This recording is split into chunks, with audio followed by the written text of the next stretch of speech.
Hello. Wakili wa Law Society of Kenya Natasha Irey ametoa wito kwa wanawake kujitokeza kwa wingi kuwania nafasi za uongozi, akisema bado kuna changamoto za mitazamo ya kijinsia zinazoendelea kuwa kikwazo katika ushiriki wao kwenye sekta mbalimbali. Women that go into law school, like go to do the LLB, and the number of women that are actually doing the Kenya School of Law, then equated to the number of women that are still in practice after 5 years, the number significantly drops.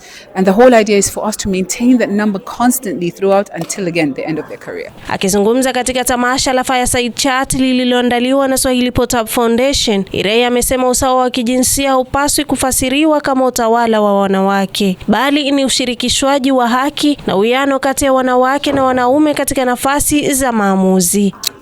True gender equality, I would say, where we have an environment that allows either one of the genders to practice law, and I'm sticking to the area of law because that's why I'm, to practice law without having the restrictions or barriers that are already in existence. So I'm saying that not just for women, but also for men, because right now it feels like a very male-dominated field, whereby we should be making space for women to actually step in and be comfortable and stay in the profession all the way to the end of their careers.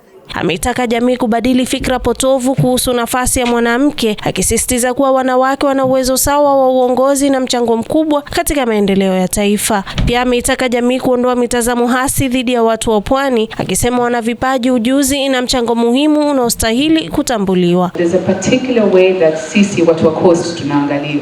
They look at us, people from that are not within the coast region. I would like to think that my legacy would have been to turn that around in whatever capacity that I can. And we've had a lot of interactions with people from elsewhere, Nairobi, whatever, and they'll be like, oh, we'll come by to your office around 10. And I'm like, why 10? I'm like, I'm in my office by 7 a.m.